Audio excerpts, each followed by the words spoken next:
Les gens de Montpertuis, bien que tout soit quand même contrôlé, hein, il y avait un peu plus de danger à Montpertuis qu'il n'y en avait au Graves. L'ensemble des deux sites étaient classés Céveso, donc des mesures de sécurité draconiennes avec des contrôles à tous les niveaux.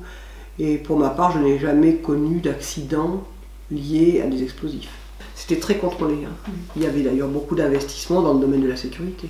Je crois qu'en matière de sécurité, ça devient beaucoup à la mode maintenant. On a été des pionniers. Mais non pas par choix, mais par nécessité. Dans les postes de direction, il y avait 4 femmes. Et après, il y avait pas mal d'employés femmes, donc à l'informatique, à la comptabilité, dans tous les bureaux. Hein, il y avait... Et puis après, on trouvait une population importante dans les ateliers, puisqu'il y avait quand même beaucoup de travaux, je dirais délicats. Le montage des petites fusées, par exemple, c'est des travaux féminins. Enfin, à l'époque, on disait que c'était féminin, je ne sais pas maintenant ce qu'on en dirait. Il y a beaucoup de montage, beaucoup de petites peintures, des contrôles visuels aussi qu'on gardait pour les femmes. Donc, dans les ateliers, je pense qu'il y avait autant de femmes que d'hommes. On vivait dans un milieu d'hommes, c'est sûr, hein, parce qu'il y avait quand même beaucoup de militaires. Puis pour s'intéresser aux cartouches et tout ça, je pense qu'il y a plus d'hommes qui s'y intéressent que de femmes.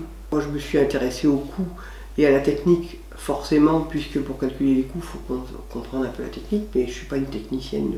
Alors les formations, d'abord la plus importante que moi j'ai connue, ça a été la formation des gens d'atelier qui ont passé des bacs professionnels, parce que c'était en masse, c'était dans mon souvenir les plus importants. Ensuite, il y a eu des actions ponctuelles pour des gens.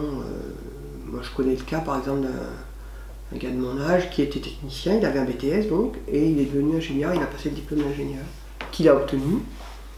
Et moi, par exemple, eh bien, je suis partie avec un BTS.